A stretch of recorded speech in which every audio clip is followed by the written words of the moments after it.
It sounds to me like this would be, I mean, is there situations that you've come across where there's sort of runaway costs related to cloud service usage? I'm just wondering because it sounds like these are sort of more ancillary in a way. Yeah, Arcady actually mentioned one earlier when he talked about the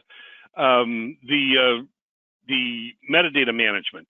He talked about, if there are certain tools that we use in our data pipelines and in the data estate, and as we go through and we work with different clients, we'll find that there are some tools that have been around for a while and they're used to working with SQL Server or Oracle.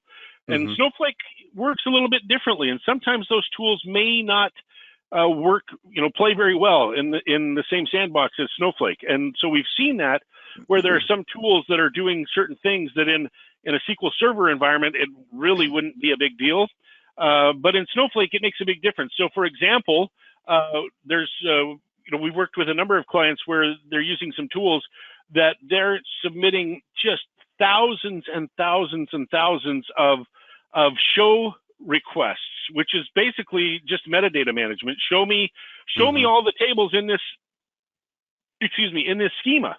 And as we run, 100,000 of those in a day, because this tool doesn't realize that there's an issue there, we can start seeing kind of runaway cloud usage. So, in the normal day-to-day world, these things are fairly ancillary, and usually we're not worried about them too much, but it's something that is important to understand because we have definitely seen instances where this can become a problem if you're not aware of it and not paying attention. So.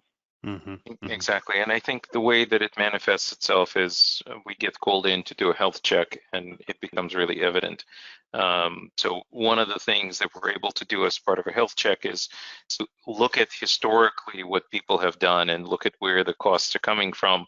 But with surgical precision, it's sort of, I've described it as doing, an executive level health visit where you've got an EKG, MRI, and all the other things that normally physicians would want to probably do.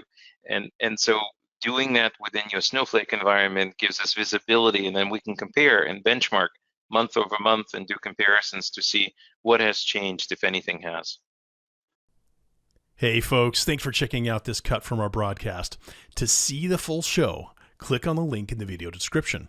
Also, check out our Learning Center, which has white papers, events, live streams, and short explainer videos on a wide range of data management topics.